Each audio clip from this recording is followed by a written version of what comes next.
All right, welcome back to class. This is American Federal Government. My name is Ken Hicks.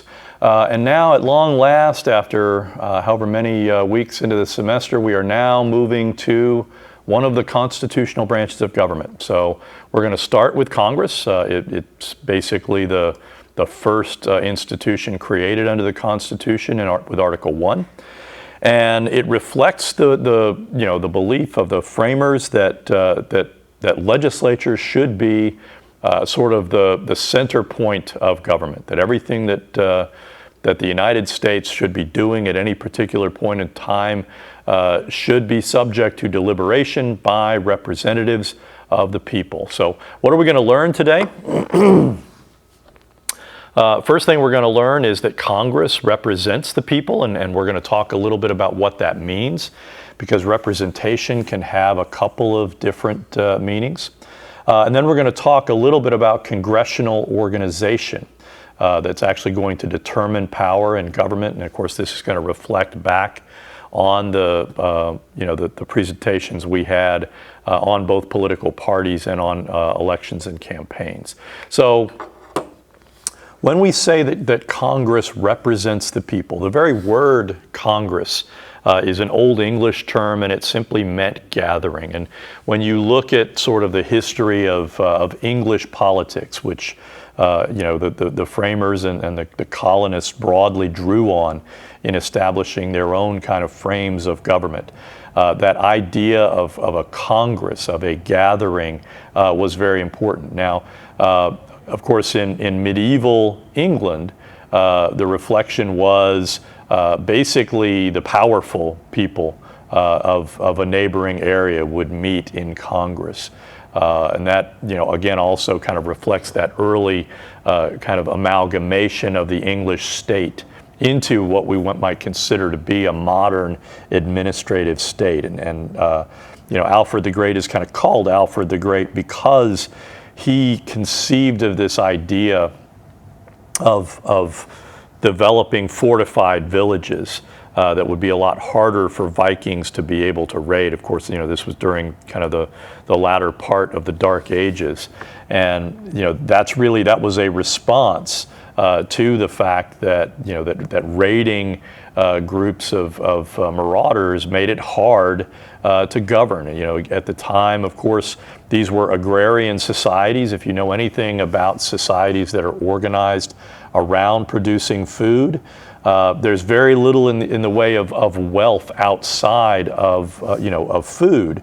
And so you're only typically a bad harvest or two away from famine. And of course, famine is a terrible thing for communities to have to deal with. People starve to death, and that is a terrible way of going. In theory, legislators are supposed to represent constituents. And that reflects the idea that, again, within Congress, you have very different jurisdictions. The senators represent the entirety of their states, while members of the House of Representatives represent portions of those states.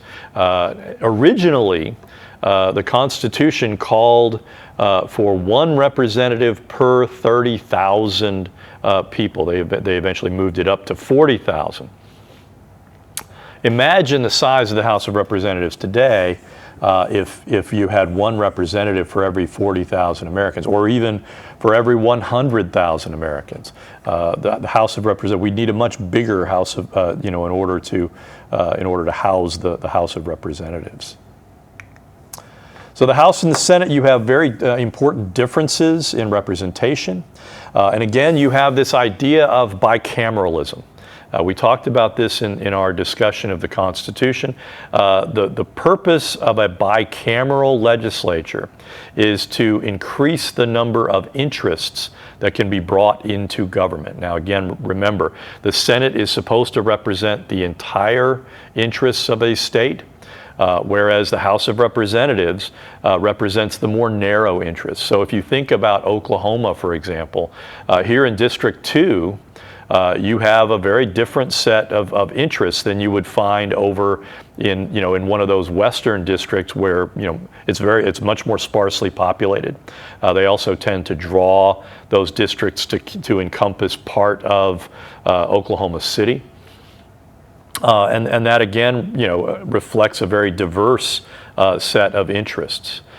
So you have a very important set of distinctions between the size and again the constituencies of the House of Representatives and the Senate.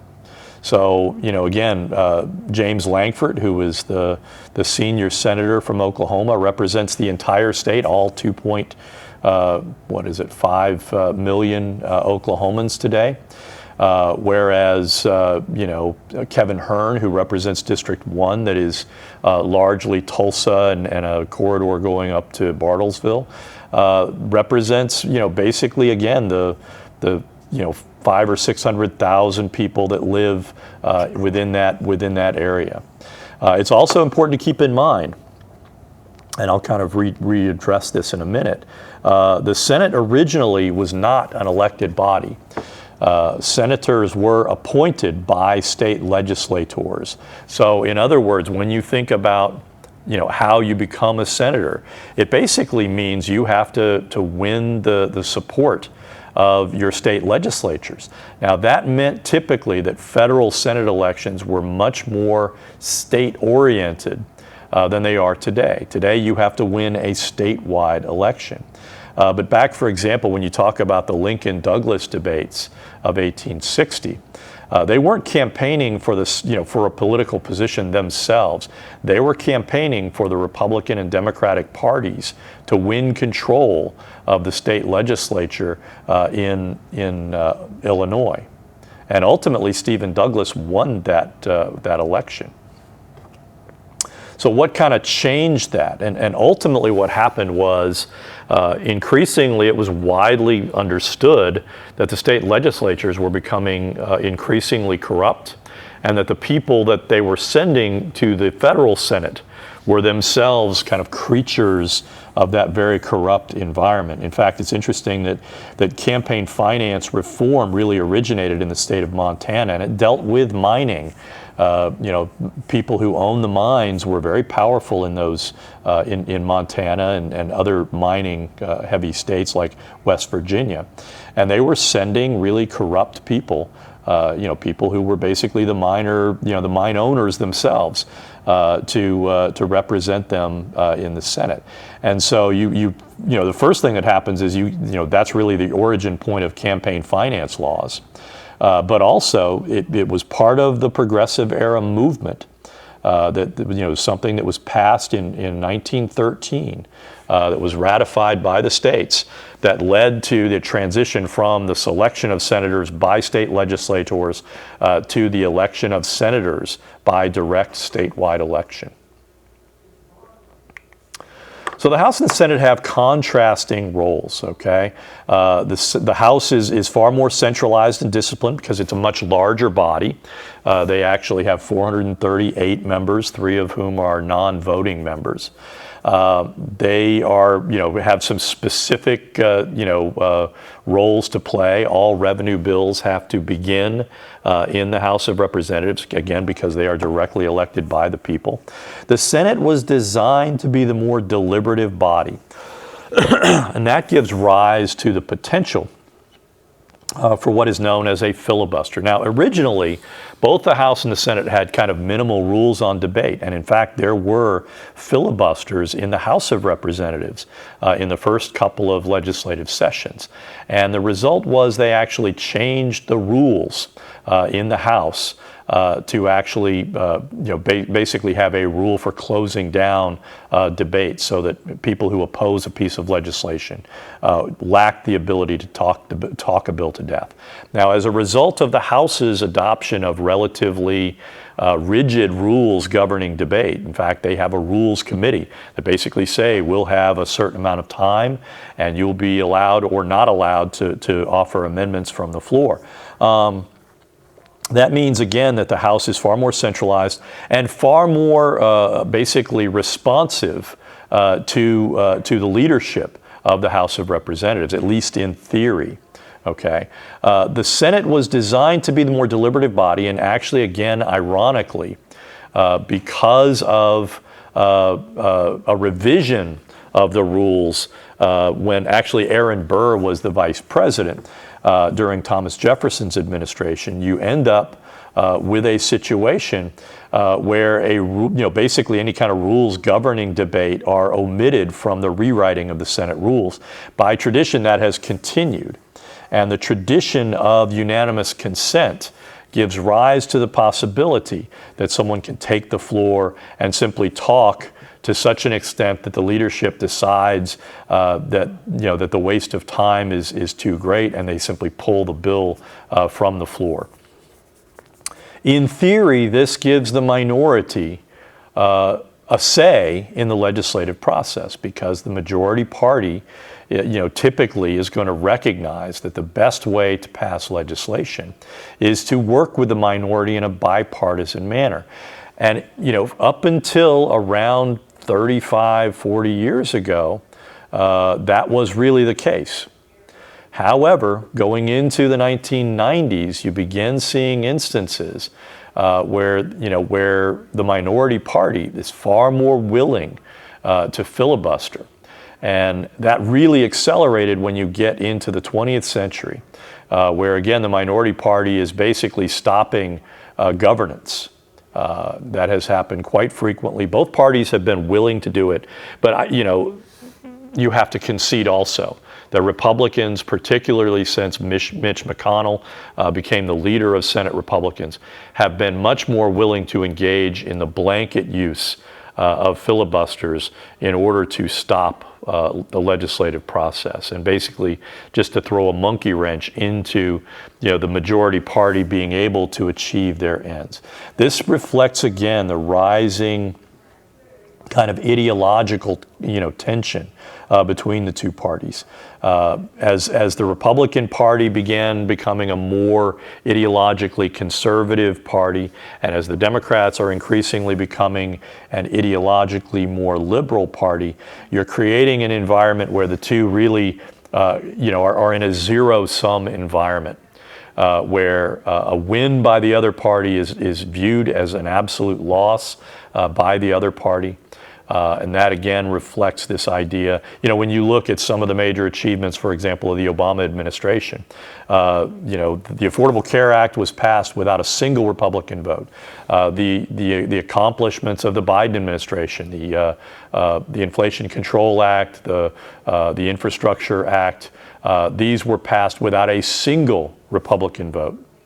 And again, that reflects a sense in which increasingly, if you're a Republican, the very notion that you would agree to legislation will almost certainly give rise to a primary challenge, which for many House Republicans, they're more afraid of a primary challenge than they are of facing a Democrat in the general election. Okay, so another important role that the Senate plays is that the Constitution gives to the Senate the power to advise and consent on key executive branch appointments. For example, if you're going to appoint a Secretary of State, Secretary of Defense, all the deputy positions at the executive level, these are all subject to advice and consent, and that means the Senate will call a nominee, to typically a committee. For Secretary of State, it would probably be the Senate Foreign Affairs Committee, and they will question them. And then the Senate has the power to vote up or down by simple majority vote to approve and confirm that appointment. The same is true also of federal judges and Supreme Court justices. And that also is an increasingly contentious thing. Because again, if you look now, Republicans have appointed 6 very conservative justices who have been, engaging in judicial activism and undoing many of the things that prior, Supreme Courts have achieved. That is obviously not going to be popular with Democrats. It creates this zero-sum environment where, again, it's becoming what I call politicized, right? And so confirmation battles are increasingly bruising. And of course, you had the unprecedented situation in 2012 when Associate Justice Antonin Scalia died suddenly on a hunting trip. He just simply died in his sleep in I believe, March of 2012, which was, months before the next election. Really, I don't think anyone was even campaigning at the time. Barack Obama very quickly nominated Merrick Garland, but Senate Majority Leader, and again, at the time, Republicans enjoyed majority control of the Senate, announced that there would be no hearings, that Obama's nomination would not be accepted, that there would be no vote. That ultimately he made the argument that it should be up to the American people to decide who should replace Antonin Scalia. And the result was Donald Trump won and was able to replace Antonin Scalia with Neil Gorsuch. Now, the hypocrisy of this comes out when in 2020, when Ruth Bader Ginsburg, a liberal justice, died merely weeks prior to the 2020 election.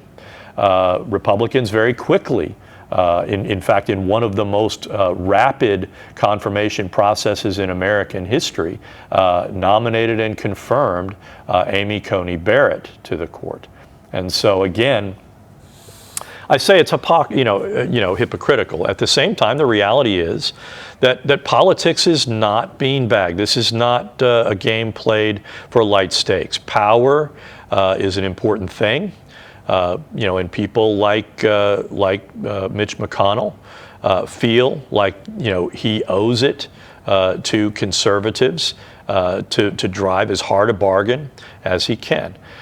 So advice and consent again has become a much more contentious process. When Joe Biden nominated Ketanji Brown Jackson, who was on the D.C. Circuit Court of Appeals for many years, well-respected judge, to become an associate justice replacing Stephen Breyer.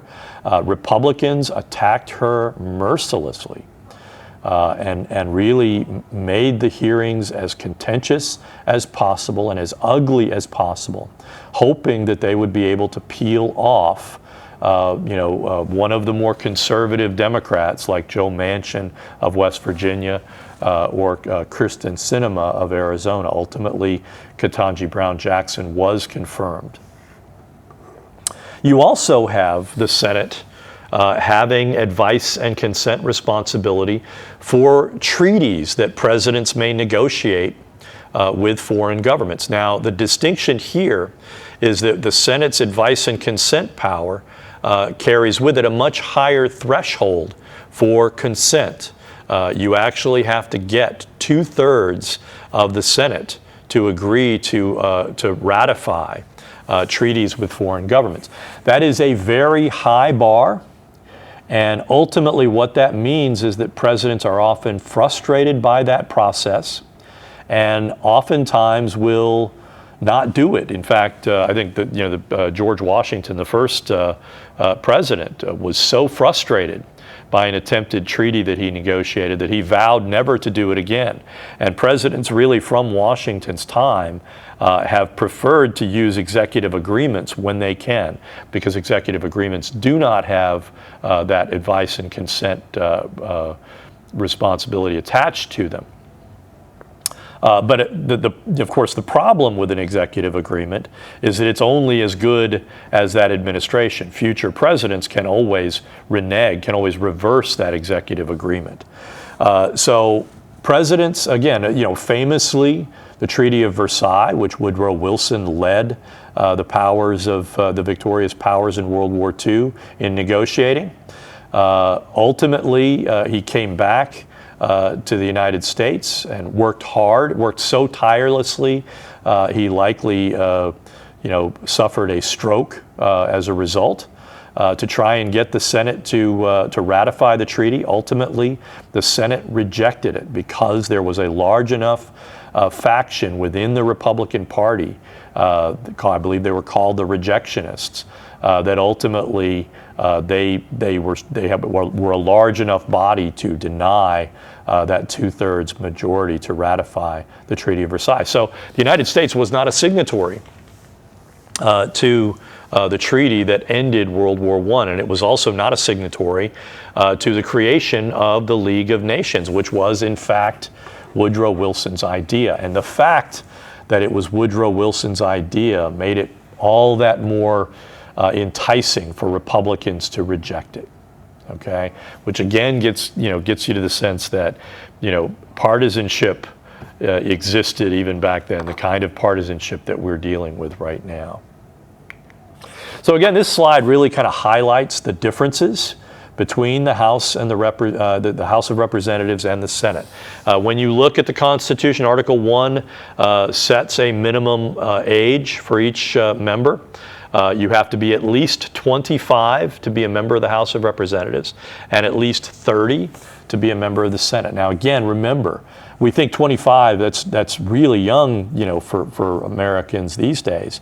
But again, given how, it was a hard life living in the 18th century. And by the time you were 25, you had demonstrated that you were well and truly an adult.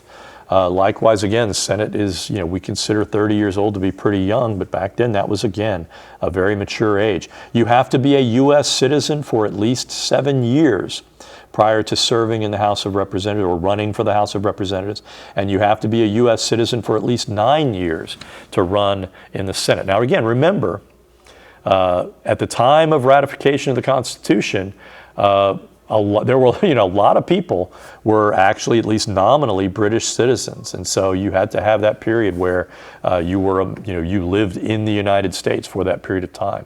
The length of service for the House of Representatives is only 2 years. Now, 2 years is a very brief span of time in legislative terms. And that's really how our legislative cycles are set, right? Every legislative session from the first one in 1788 till whatever number we're dealing with right now reflects that idea that at the end of every 2 years you have the start of a new legislative session. Senators, on the other hand, are elected to 6-year terms, and it's important to keep in mind that only 1/3 of the Senate is up for re-election in any 2-year cycle. So how does that work? It means that, again, roughly you're going to have all 438 members of the House up for re-election in November of every even numbered year. Okay. But then you're only going to have about 32 or 33 senators that are up for re-election in any given 2-year cycle. Now that has a couple of implications. One implication is that it is very hard for any particular political movement to completely change over the Senate. Okay, because again, a movement has to sustain itself for multiple legislative cycles, right? At least 4 years, oftentimes in order to win a clear majority. Now, when you think about it, that's really only happened on a couple of occasions in the United States. In the Great Depression era, the Democrats won control of the House of Representatives in the 1930 cycle, and they made gains in the Senate. They won unified control of government in 1932. And then in 1934, they consolidated their control. By 1936, however, they were starting to lose some of those seats. So again, even when you think about an era where the Democratic Party was absolutely dominant, they began losing seats in those midterm elections where Roosevelt was not on the ticket. Likewise, when Republicans, of course, Republicans went through the Reagan era with Democrats in control of the House of Representatives the entire time, and they only briefly had control of the Senate. And they didn't really win control of the House of Representatives until the 1994 elections, when they won, I believe, 74 House seats. But again, the Senate is a much tougher nut to crack if you're trying to get kind of significant control. And again, what I mean by filibuster-proof control, you have to have 60 votes in the Senate. And that's hard to get for either political party. Now, in this current electoral cycle, in 2024, of the 32 seats, a lot of the ones that Democrats have to defend are ones that are very difficult. They're in very difficult states like Montana and Ohio. West Virginia is basically a lost cause. Joe Manchin is retiring. Pennsylvania is increasingly a tough race. And then you've got some tight races on the Republican side where Republicans ordinarily should win. For example, Rick Scott down in Florida. The Republican Party dominates the state government there. They've gerrymandered the state. It's very difficult for Democrats to really put forward statewide candidates that have a chance of winning. Likewise, in Texas, part of the reason why Colin Allred, who is a member of the House of Representatives from a district representing an area near Houston, he is facing a guy that, in Ted Cruz, that is simply, he has personal characteristics that are just widely, he's just widely disliked. And so Allred has made it a pretty close race. I can't remember the name of the Democratic candidate in Florida, but she's, within 5 points, with Rick Scott. And so, it's hard to say how the Senate is going to turn out. But, if you were a betting person, you would imagine that your safest money would be on Republicans winning control of the Senate in this election cycle. The number of people representing each state. For the House of Representatives, California has 52. They might even have 53 representatives now. But they have actually been shedding a little population. And so they have by far the most. I want to say Texas has 38. And New York follows them, and then Florida has the fourth largest congressional number of representatives. In terms of, again, the Senate, each Senate by the Constitution is guaranteed 2 senators per state. Okay, and then again, finally, for constituency, for the House of Representatives, you're basically looking to build a majority within a portion of the state. For example, again, in District 2, that reflects, a district that goes all the way up to Miami and all the way down, all the way up to the Kansas and Missouri border, and all the way down to the Texas and Arkansas border, the whole eastern end of the state. Whereas again, if you are a senator, you represent the entire state. Now that also reflects the idea, again, if you're a member of the House of Representatives here in the 2nd District, you may have a district office here in Claremore. You may also have a district office down in Muskogee, which was the historic seat of the 2nd District. Okay, whereas if you're a senator, you're far more likely. You may have an office in the city where you're from, but you're almost certainly also going to have offices in Oklahoma City and Tulsa, which is again where a significant portion of the population of the state reside. So, what does it mean to represent people? Again, you have the text talks.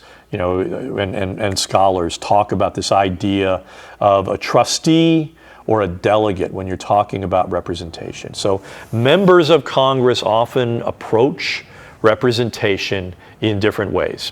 If you're going to act like a delegate, that means I am going to do the best I can to identify what the will of my constituents are on any particular issue, and I am going to follow the will of my constituents regardless of what I think, right? So the whole point is that you are doing everything in your power to represent the will of your constituents, even when you may disagree with your constituents. Now, in contrast, trustees feel like their constituents have placed in them a trust, and that they are owed their best judgment, and that they should vote according to their best judgment. One of the best articulations of the trustee view was given by the English statesman and philosopher Edmund Burke, who famously wrote an essay on the French Revolution that articulated sort of a conservative approach to governance. But he was arguing for a trustee approach, and in effect, he was saying to the electors of Bristol that, look, I am here. I have done the best I can do to educate myself on all the issues on which I am asked to vote. You are oftentimes not in a position to know everything that I know. I'm asking for you to trust me that what I am doing is in your best interests. Okay? So that is oftentimes characterized as the statesman approach to representation, that you don't always follow your constituents. You oftentimes do what is best for your constituents, regardless of what they may think. That is a viewpoint that in the current environment is a very dangerous view for legislators to take. Because again, hyperpartisanship means that if you're going against the partisan will to make a deal or do something like that and saying this is what is best for the whole of the nation, you may oftentimes activate a constituency within your electorate that may promote a challenge and that could get you defeated. And this is one thing, I'll repeat this several times. The primary mission of every legislator is to win re-election. That is the thing that they are most concerned with on a consistent basis. And so they always have to, with every vote, they ask the question, is this a vote that can get me defeated if I'm wrong on it? So in a hyper-polarized environment, acting like a trustee or taking a statesman approach is risky. Okay? And so the reality is that in contemporary American politics, you don't see that very often. And when you do see it, it's oftentimes people that have nothing left to lose because they're either already alienated from their constituencies or they're planning to retire. And so they feel freed to do what's best for the country. So legislators may toggle back and forth from one perspective to the other, depending on the issue. And it's important to keep in mind, members of Congress are asked to vote on thousands of pieces of legislation at any particular legislative session. Most votes that they take have no relevance to their constituents. Their constituents are unaware of many of the things that they're going to be voting on. Okay? And so they have to have a kind of antenna to know which pieces of legislation are likely to come back to haunt them if they don't vote the right way. Okay? You also have a distinction between descriptive and substantive representation. And so the question arises, can a person represent people who are fundamentally different from themselves? And one of the basic ones is, can a man represent the interests of a woman? Can a woman represent the interests of men? Can a white man represent the interests of a black person? Can a Jewish person represent the interests of an Asian American community? So the distinction is this: descriptive representation involves people sharing essentially the same racial, religious, or educational backgrounds as their constituencies. Okay? This is something that comes about quite often, again, in the redistricting process, where the majority party may try to draw a district in such a way that a particular incumbent that they don't like is put into has a new constituency introduced to them that is somehow alien to them. In the 1990s, when Newt Gingrich was a very powerful member of Congress, he was a Republican. He represented a district that represented kind of western Georgia all the way to the suburbs of Atlanta. And Georgia Republicans attempted to gerrymander, they basically drew him out of western Georgia and into a much more urban district that had a lot more black votes and that had another incumbent in John Lewis, who was a civil rights icon and who, in a choice between Newt Gingrich and John Lewis, was going to get 100% of the black vote. It was almost guaranteed that Newt Gingrich was going to lose in an election in that district. So Newt Gingrich instead moved to another district in the suburbs of northern Georgia, which were at the time a reliably Republican suburban district. And so that's something that, that's part of the machinations that will often happen. But the whole point of descriptive representation is that if you are, if a black community is, has been drawn, that a black person is most likely to be the best representative of that person. Okay. Now, substantive representation involves a much more, a greater focus on actual issues. Where a legislator must also must reflect the preferences of his or her constituents. And this again gets back to the idea of ideology. And, again, as the political parties have become more and more ideologically homogenized, you're beginning to see where, conservative districts really want to nominate and to elect conservatives, and where more liberal districts are much less tolerant of someone that again does not reflect their ideological preferences on important views. So it's important to keep in mind that representatives are fundamentally acting as agents. The evidence suggests that most Congress people attempt to fairly represent their constituents. Politicians have tremendous incentives to know what their constituents want, especially on particular issues. Members of Congress, members of the House of Representatives and the Senate are some of the largest spenders on polling. They conduct lots and lots of polls in their states and their districts. And again, the whole point is to try and basically know what their constituents want and to act, in a way that their constituents want. Another important thing that reflects this idea of representatives as agents is that Congress does a lot of what is known as casework. A big part of members' staffs. Now, again, I mentioned members of the Senate typically will have multiple offices. Members of the House will have typically at least 2 offices within their districts.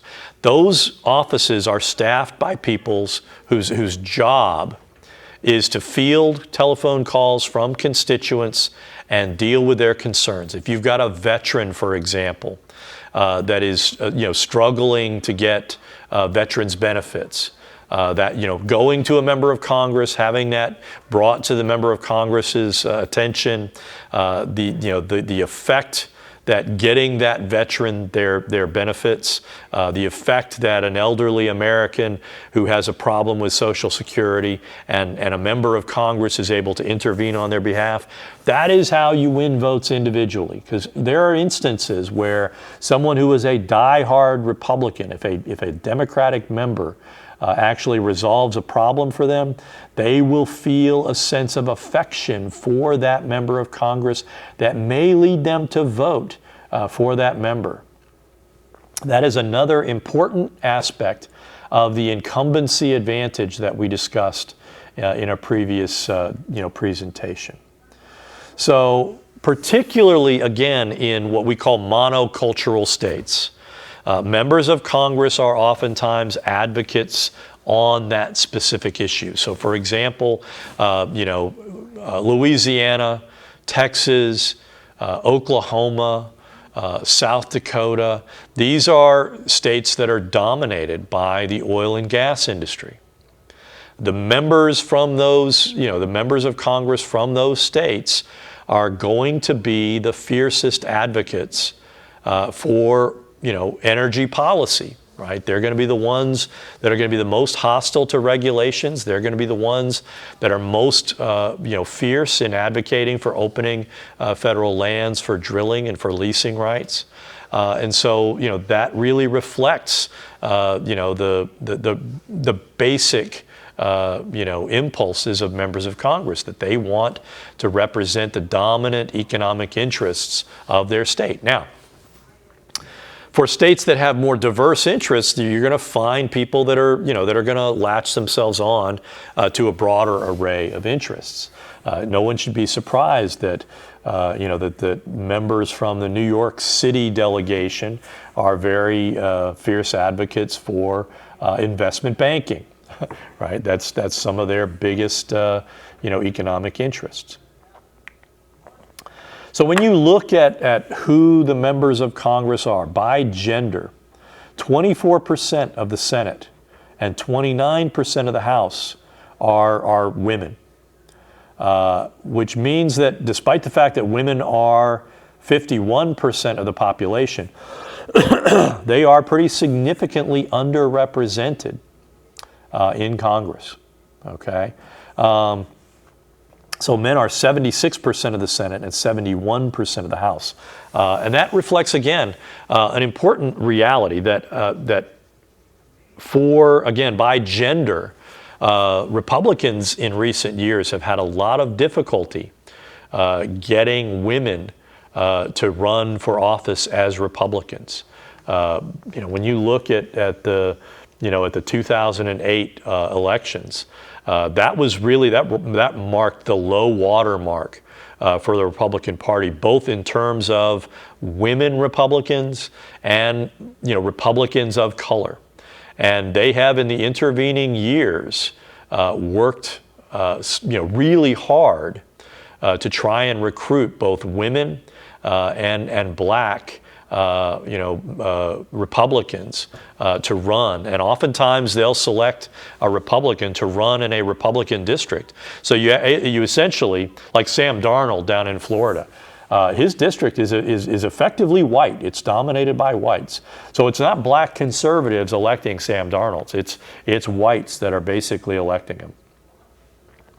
Again, when you look at party preferences, Republicans are 50% of the Senate and 49% of the House, and yet they represent 27% of the U.S. population.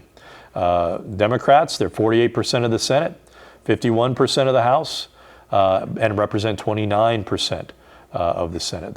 With the Senate, again, part of the reason why Democrats control the Senate is that a couple of senators are independent, especially Bernie Sanders. Likewise, when you look at race, 59% of the American population is white, and yet they're 88% of the Senate and 71% of the House. Blacks are 14% of the Senate, or 14% of the population, only represent 3% of the Senate and 13% of the House. So they are actually somewhat represented in the House of Representatives, less so, dramatically less so in the Senate. The Latinos, this one really leaps out. 19%, almost 1/5 of the population. They probably are 1/5 by now, but only 10% in the House and only 7% in the Senate. And that reflects one important fact, and that is the Latino voters turn out at lower rates. Black Americans have steadily been increasing both in registration and in turnout. Latinos have lagged, especially in states like Florida and Texas. Asian Americans likewise are a bit underrepresented, and they're beginning to make themselves more heard, particularly, again, traditionally it was New York and California where most of the Asian population was packed. Increasingly, you're seeing significant Asian presence in states like Florida, Texas, and Georgia. And they are, again, beginning to make their voices heard. Korean Americans in and Asian Americans generally in Georgia were a critical constituency that contributed to Joe Biden's win in that state, and also to Jon Ossoff and the other, what's his name, the pastor, to their Senate wins in 2020 and in 2022. Again, when you look at religion, 42% of the population is Protestant, and yet they are 58% in the Senate and 55% in the House. 24% are Catholic. That is perfectly reflected in the Senate as 24%, but they are over a third of members in the House. Jewish members, they're only 1% of the population, and yet they are 5% of the House and 9% of the Senate. That is part of the reason why a lot of people have sort of concerns about Jewish influence. That reflects a lot of deep-seated biases about Jewish people. Mormons, again, are only 2% of the population. They're 1% of the House. They're 3% of the Senate. And that reflects the fact that there are Mormon populations in other low, for example, not only in Utah, which of course is where many Mormons, a significant majority of Mormons live, but also in Nevada and other neighboring states, there are Mormon populations. And again, when you look at the all others, which include, atheists, they're a third of the country, but only 1% in either the House or the Senate. Likewise, again, increasingly when you look at foreign birth, 1% of the Senate were born elsewhere. 7% of House members were born elsewhere, and they represent 14% of the population. So again, they are somewhat underrepresented. For military service, this is an important issue that I've been very fascinated by. 5% of the population has served in the military. 17% of House members and 16% of Senate members are members. To some extent, that reflects the fact that military service is oftentimes seen as an important springboard for people who want to go and run for public office. And this has also, we've seen spikes of this sort of thing happen. For example, in the aftermath, in the 10 years after the Civil War, you saw a massive influx of military veterans into Congress in those post-Civil War years. Likewise, after World War II. So because if you didn't serve in World War II and you were faced with someone who did, you were looking at an uphill race, because people who serve have that advantage in saying, I fought for this country. Holding a law degree, I've oftentimes said, in a nation of laws, lawyers will rule. 0.4% of the American population hold law degrees, and yet 1/3 of the House and half of the Senate hold a Juris Doctorate. That is a significant, that is revealing. Again, it reflects the idea, first and foremost, that being a lawyer, having that credential, is valuable for people seeking office. But more importantly, it also gives you the networking skills. If you know other lawyers, if you're a member of a powerful law firm, it means you can say to the members of the law firm, I want to run for public office. I think it will be good for our law firm. They'll let you go. They'll have a place for you when you come back. You'll have, again, an enormous basis for financial support from other members of your firm, depending on whether you're popular or not. Also, look at the average age. The Senate. The average age of the U.S. population is 38, which reflects, again, the fact that we are somewhat aging compared to many countries of the developing world. We're not aging as bad as many advanced countries like Japan and Germany and other countries. But the average House age is 58. The average age of a senator is 64. And again, that's an important recognition that you have to have done something in life to make people think it's worthwhile to vote for you. There's also the social composition of Congress. Is the U.S. Congress representative of America's rising diversity? And the answer is, looking at those slides, not really, right? They're not that representative.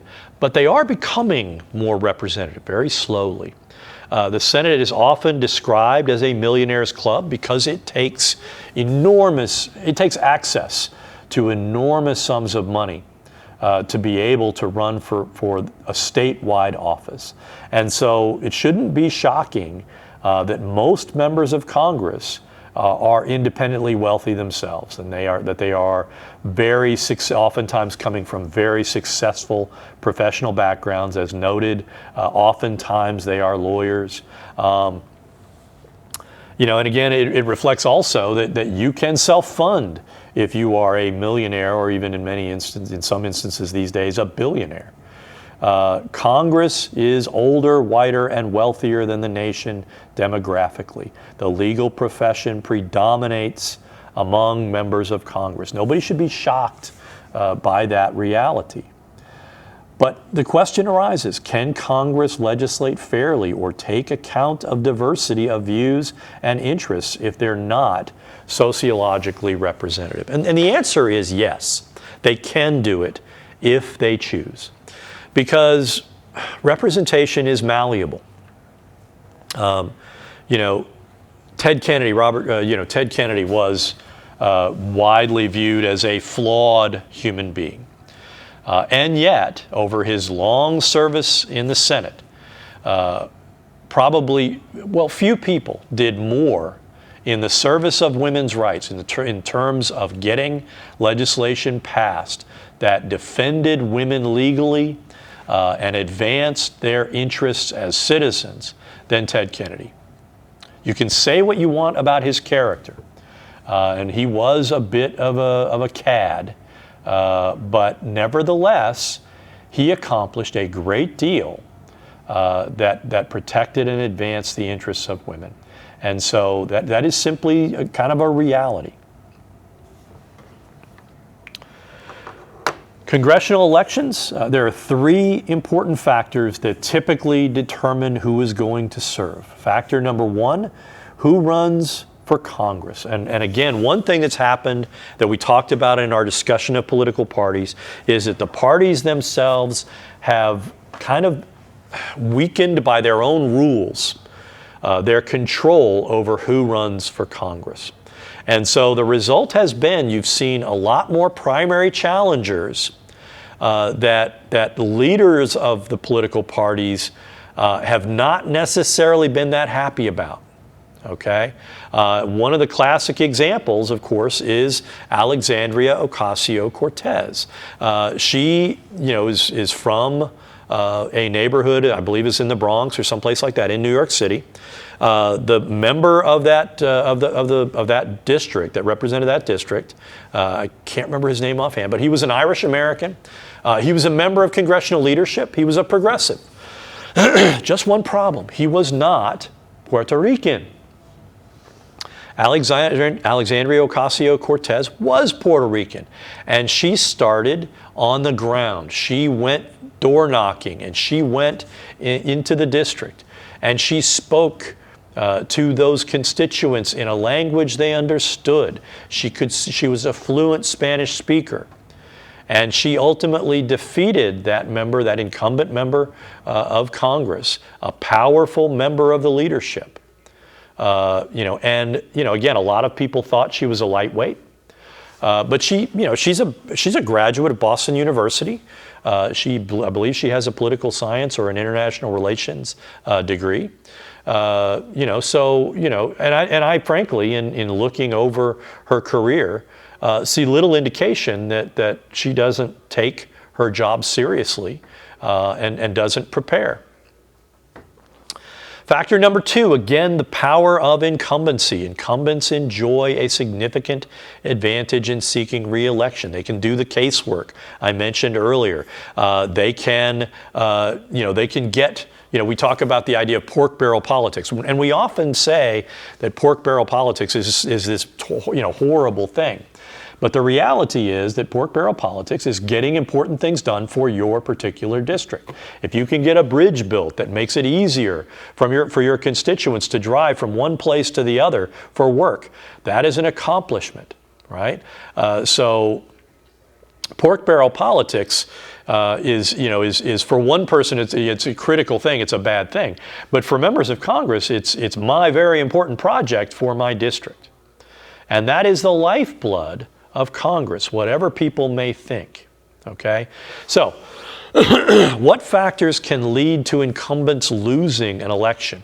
One would be a scandal, right? Scandals can bring down a member of Congress. We're about to see with that Texas Senate race, because again, when Texas had a major power outage, it came to light that Senator Ted Cruz, rather than stay in the district and advocate for his people, took his family down to Cancun, Mexico, to a luxury resort. Is that the kind of scandal that can cause Ted Cruz to lose an election? Oftentimes it would be a sexual scandal or a financial scandal that would cause an incumbent to lose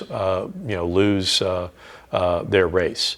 You also have, again, the challenge of redistricting. And I talked about Newt Gingrich and the attempt by Georgia Democrats to redistrict him into a place where, into a district that he would have difficulty winning. Redistricting means you have a fundamentally different district that is comprised of a different set of voters. And, an incumbent either will succeed or fail depending on how well they can identify people that are likely to support them and maximize turnout from that new group of people. And then finally, you have the phenomenon of coattails. And that is a situation where, for example, with Barack Obama in 2008, where Obama himself was sufficiently popular at the time of his election that it caused a number of people who might previously have split their ticket and voted for Republicans down ballot to simply go straight ticket Democrat. And that resulted in Democrats having strong majorities in both the House and the Senate. They ultimately ended up with 60 votes in the House for a period of time. So coattails is episodic. It really doesn't happen all that often. And in fact, with some people, like for example, with Donald Trump, he may have what is known as reverse coattails, where his endorsement of certain candidates actually works against that candidate getting elected. And oftentimes, Trump has endorsed people who have won the Republican nomination and who were subsequently not sufficiently attractive to win their elections. He has also demonstrated a certain vengefulness in House elections, trying to get people, for example, who had voted in support of his impeachment, to be primaried and defeated. And he's actually driven a lot of those folks out of politics. The last factor is the idea of apportionment and redistricting. Okay, apportionment is basically the distribution of the 435 voting members of Congress, okay? And that happens every 10 years. Those 435 seats are redistributed to the states based on whether the states have grown in population or shrunk, okay? And again, it reflects the idea that again, if you had one representative for every 40,000 people, you would have thousands of representatives. So it's simply not practicable to do that. And so in the 1920s, they basically passed the Reapportionment Act, which froze the number of representatives at 435. Now, I think we should have a larger House of Representatives. I think we could go up to 850 representatives fairly easily. Maintain the Capitol the way it is. You would simply have to, move seats around a bit and be a little bit more compact. But I think that would be, I think the best thing for that is that it would increase representation. People who feel as though they're not well represented, it would be easier for people to mollify those concerns. So you also have, again, after every 10 years, when those seats are reapportioned, you have what is known as redistricting. And that means the state legislatures, historically, and again, the Constitution delegates this to the state legislatures. They draw district maps to determine how seats will be apportioned. And again, because of Supreme Court decisions, one thing that they have to do is they have to respect the principle of one person, one vote. Okay? That means, again, that each district has to represent roughly the same number of people. And that means within each state, you will have upwards of 800,000 constituents for each member of the House of Representatives. So it's important to keep in mind that, again, after every 10 years, you're going to have a redistricting process. But it's rarely going to amount to districts kind of entirely being moved in bizarre ways. Okay, historically, the 2nd District was predominantly the southeastern portion of Oklahoma. These days, for the last couple of rounds of redistricting, it is basically the whole eastern end of Oklahoma. So this is in 2020. How many members are how many seats in the House of Representatives are available to each member. And again, if you look at it, the 4 largest, you have California with 52, Texas with 38, Florida with 28, New York with 26. That's 177 electoral college votes right there. Okay, that's a significant number of electoral college votes in those 4 states. And historically, what that has meant among the 4, in presidential election cycles, Republicans have to win Texas and Florida to have a pathway to 270 electoral college votes. And again, we'll talk more about that in the next week when we move on to the presidency.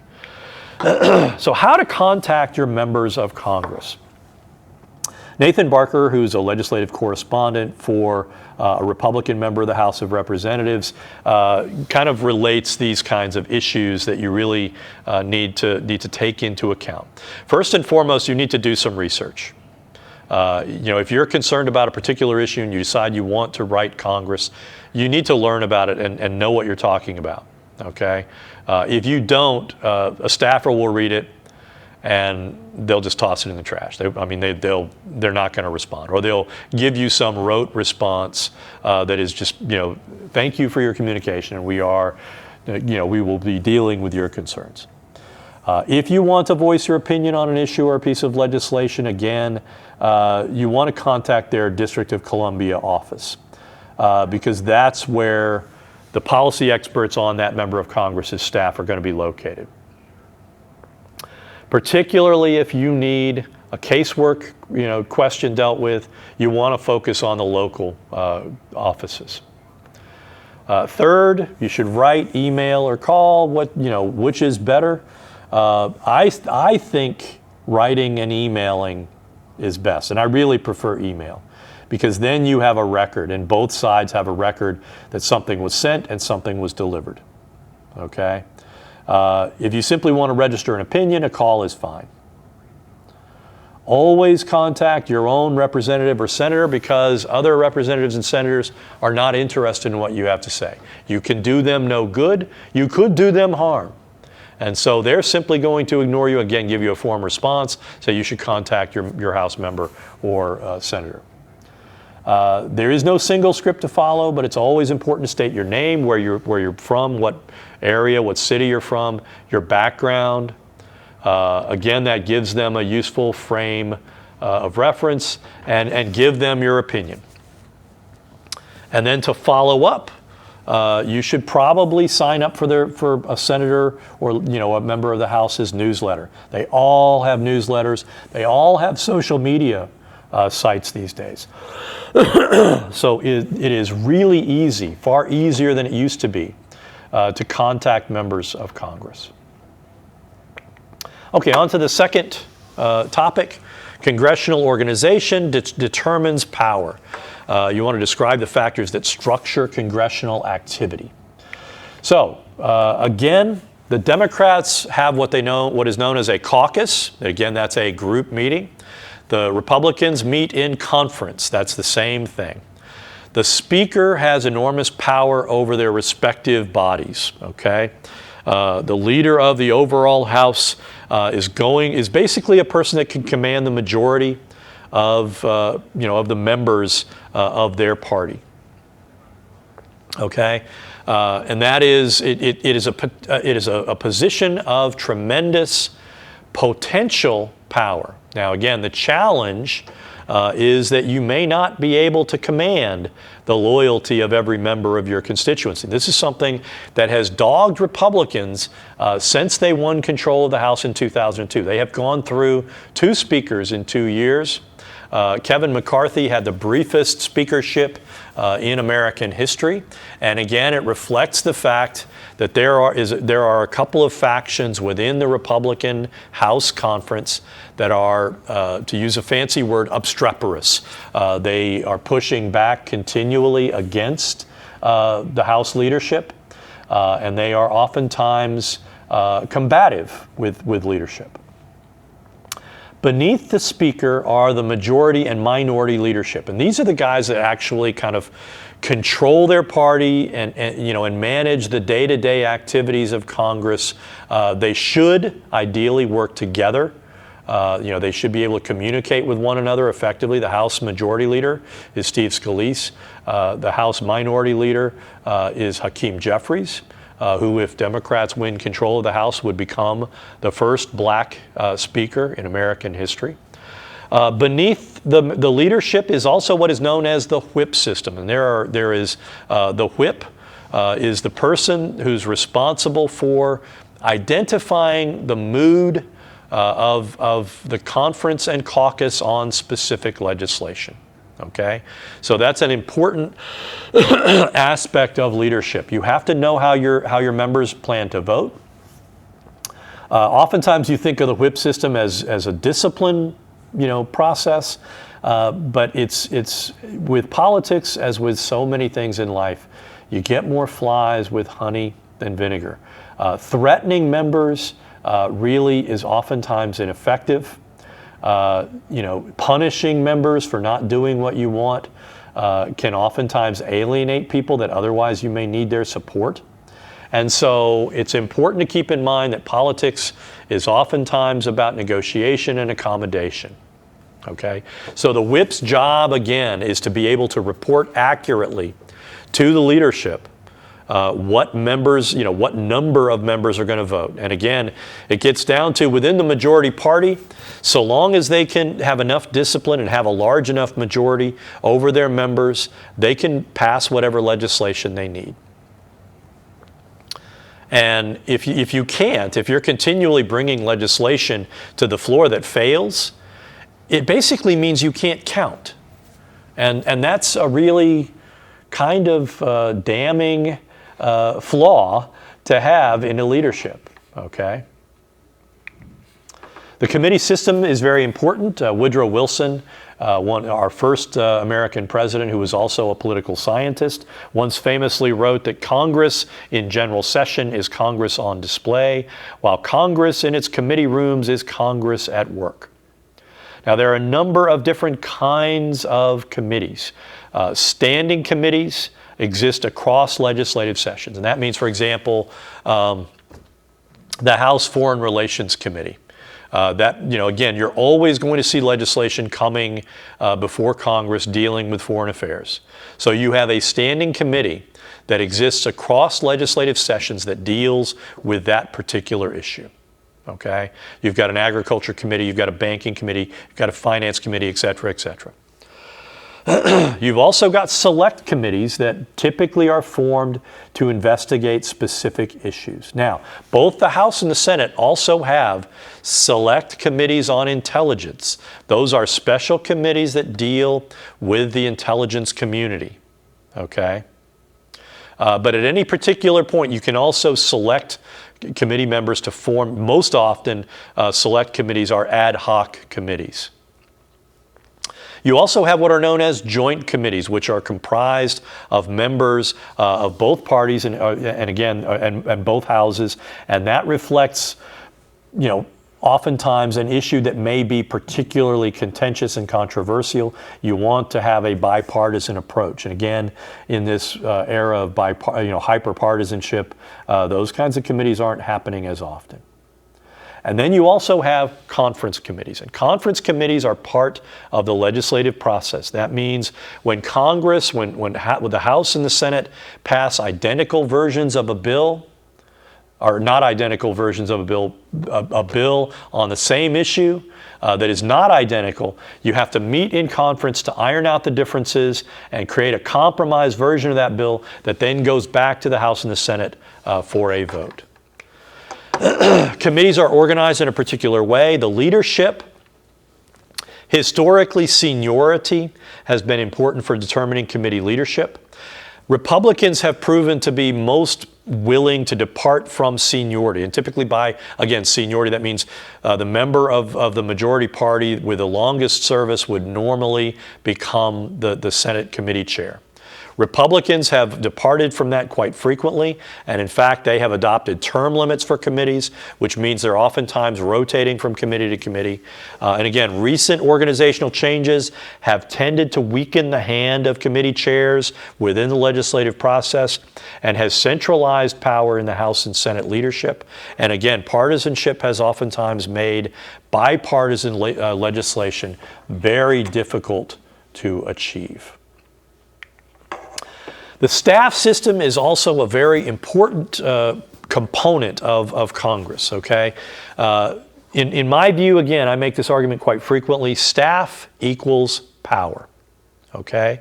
All members of Congress have staffers for their offices, for their specific offices, both in the District of Columbia. They meet, they actually are in the congressional buildings where they're at, and then also in their local towns or cities. They also have committee staffs that work for example, the House Agriculture Committee. These folks are oftentimes long-standing members, long-standing employees of Congress. They're oftentimes are nonpartisan, and they're oftentimes very much experts on the issue that particular committee serves on. Occasionally you'll find those folks on the committee staffs.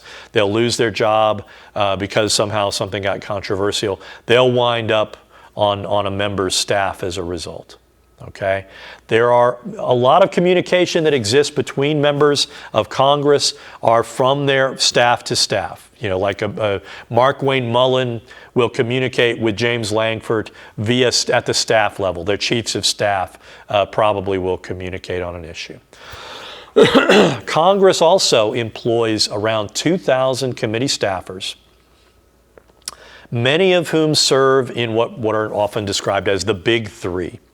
The one is known as the Congressional Research Service, and these folks basically are professional researchers. Whenever a member of Congress sends the CRS a query, experts will on that particular issue will research that issue and send back a report. You also have the General Accountability Office. That is, the job is to basically audit, make sure that money is being spent the way Congress intended. And so again, that's a highly specialized group of people that are expert in financial affairs. And then you have, importantly, the Congressional Budget Office. And their job is to basically be able to tell Congress what a particular change in legislation or a proposed new piece of legislation will cost in budgetary terms. So if Congress proposes a tax cut, the CBO, their job is going to be to game that out and to figure out whether that's going to cause deficits and whether those deficits are long-term or not. Okay, the CBO is the kind of the analog for Congress to, in the executive branch, the Office of Management and Budget. Okay, so they are serving comparative roles, and again, very important to the legislative and the budgetary processes. Okay, so I'm going to close on that note. When we come back, we will continue with our discussion of Congress, especially questions of how a bill becomes a law and how members decide things. I'll see you next time.